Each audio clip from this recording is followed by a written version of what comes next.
ಬಳ್ಳಾರಿ ನಗರದಲ್ಲಿ 5, ಕೂಡ್ಲಿಗಿ, ಸಂಡೂರು ಹಾಗೂ ಸಿರಗುಪ್ಪ ಪಟ್ಟಣದಲ್ಲಿ ತಲಾ ಒಂದೊಂದು ಇಂದಿರಾ ಕ್ಯಾಂಟೀನ್ಗೆ ಬೀಗ ಬಿದ್ದಿತ್ತು.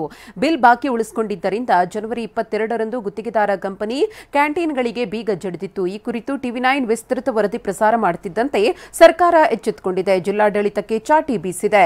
ಇದೀಗ ಗುತ್ತಿಗೆದಾರ ಕಂಪನಿ ಜೊತೆ ಜಿಲ್ಲಾಡಳಿತ ಮಾತುಕತೆ ನಡೆಸಿ ಬಾಕಿ ಬಿಲ್ ಪಾವತಿಯ ಭರವಸೆ ನೀಡಿದೆ. ಹೀಗಾಗಿ ಬಂದ್ ಆಗಿದ್ದ 8 ಇಂದಿರಾ ಕ್ಯಾಂಟೀನ್ಗಳು ಪುನರಾರಂಭಗೊಂಡಿವೆ.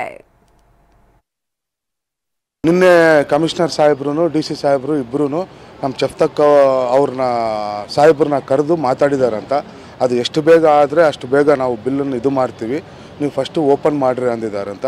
ಅದಕ್ಕೋಸ್ಕರ ಜನರಿಗೆ ಎಲ್ಲ ಉಪಯೋಗ ಆಗಬೇಕು ಅಂತ ನಮ್ಮ ಚಫ್ತಕ್ ಅವರು ಇವತ್ತಿಂದ ಓಪನ್ ಮಾಡಿದ್ದಾರೆ ಸರ್. ಅವರು ಬಿಲ್ಲನ್ನು ಈ ವಾರದಿಂದ ಇಲ್ಲಾಂದ್ರೆ 10 ದಿವಸದಲ್ಲಿ ಇದು ಮಾಡ್ತೀನಿ ಅಂದಿದ್ದಾರೆ. ಅದಕ್ಕೋಸ್ಕರ ನಾವು ಓಪನ್ ಮಾಡಿ ಸ್ಟೂಡೆಂಟ್ಗೋಸ್ಕರ ಫಸ್ಟು ಸ್ಟೂಡೆಂಟ್ಸ್ಗೆ ಚೆನ್ನಾಗಿರಬೇಕು ಅಂತ ನಾವು ಓಪನ್ ಮಾಡಿದ್ದೀವಿ. ಇದನ್ನು ಮಾಡಿದ ಟಿವಿ9 ಅವ್ರಿಗೂ ಎಲ್ಲರಿಗೂ ನಾನು ಕೃತಜ್ಞತೆ